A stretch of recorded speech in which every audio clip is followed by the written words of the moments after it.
योगिनी एकादशी व्रत की कथा। योगिनी एकादशी का व्रत आषाढ़ मास के कृष्ण पक्ष की 11वीं तिथि को रखा जाता है और यह तिथि आज है। योगिनी एकादशी का व्रत करने से आपके कई जन्मों के पापों का अंत होता है और आपको परम पुण्य की प्राप्ति होती है। एकादशी के व्रत करने वाले लोगों के लिए पूजा पाठ करने के साथ ही व्रत कथा का पाठ करना अनिवार्य माना जाता है। इसको करने के बाद ही आपको योगिनी एकादशी व्रत का संपूर्ण फल प्राप्त होता है। योगिनी एकादशी व्रत कथा। युधिष्ठिर ने पूछा, वासुदेव, आषाढ़ मास के कृष्ण पक्ष की जो एकादशी है उसका नाम क्या है? कृपया उसका वर्णन कीजिए। भगवान श्री कृष्ण बोले, नृपश्रेष्ठ, आषाढ़ मास कृष्ण पक्ष की एकादशी का नाम योगिनी एकादशी है। यह बड़े बड़े पापों का नाश करने वाली है। संसार सागर में डूबे हुए प्राणियों के लिए यह सनातन नौका के समान है।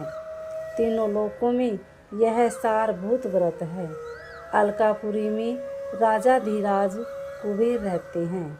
वे सदा भगवान शिव की भक्ति में तत्पर रहने वाले हैं। उनके हेमामाली नाम का वाला एक यक्ष सेवक था जो पूजा के लिए फूल लाया करता था। हेममाली की पत्नी बड़ी सुंदर थी। उसका नाम विशालाक्षी था। वह यक्ष कामपास में आबद्ध होकर सदा अपनी पत्नी में आसक्त रहता था।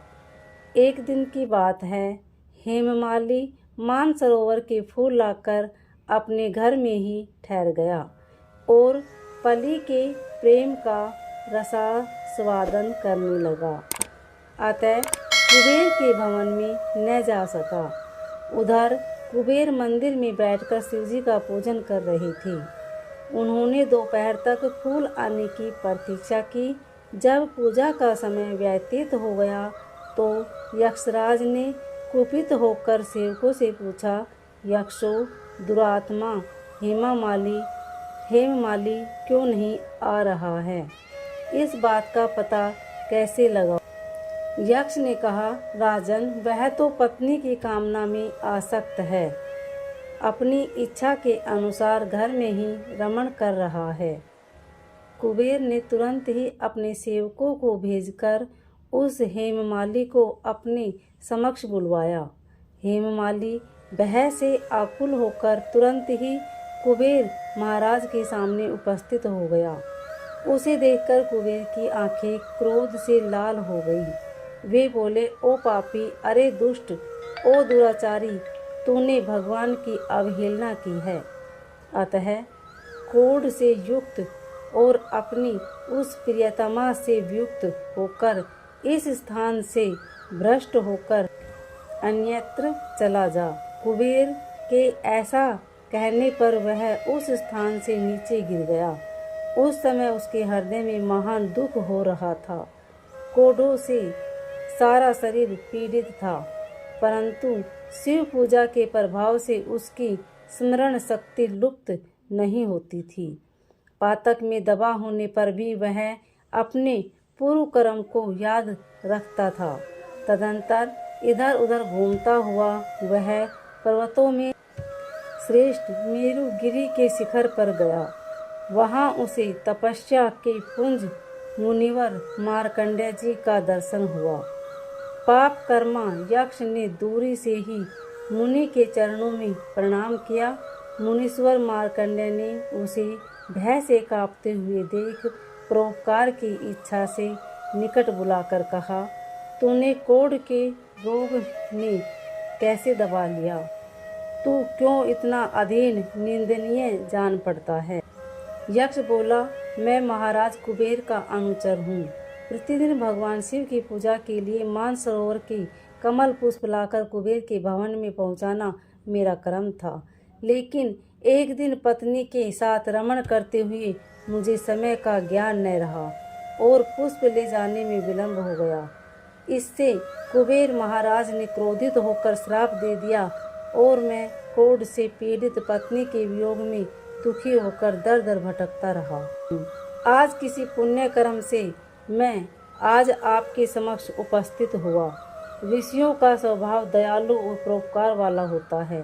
सो हे महात्मन, आप भी मुझ अभागे को कर्तव्य का बोध कराते हुए पाप से मुक्ति का कोई उपाय बताइए।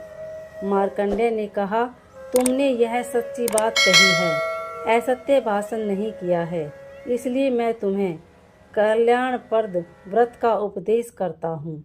तुम आषाढ़ के कृष्ण पक्ष की योगिनी एकादशी का व्रत करो। इस व्रत के पुण्य से तुम्हारी कोढ़ निश्चय ही दूर हो जाएगी। भगवान श्री कृष्ण कहते हैं, ऋषि के ऐसे वचन सुनकर हेममाली दंड की भांति मुनि के चरणों में पड़ गया। मुनि ने उसे उठाया, इससे उसको बड़ा हर्ष हुआ। मार्कंडेय जी के उपदेश से उसने योगिनी एकादशी का व्रत किया, जिससे उसके शरीर की कोढ़ दूर हो गई। मुनि के कथानुसार उस उत्तम व्रत का अनुष्ठान करने पर वह हेममाली पूर्ण सुखी हो गया।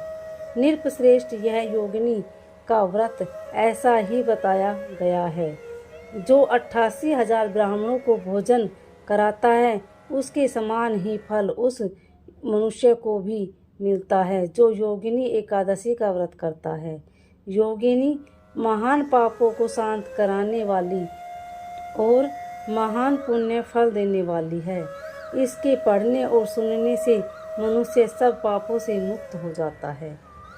उम्मीद है आपको योगिनी एकादशी व्रत की कथा अच्छी लगी होगी। अगर अच्छी लगी तो वीडियो को लाइक शेयर सब्सक्राइब जरूर करें।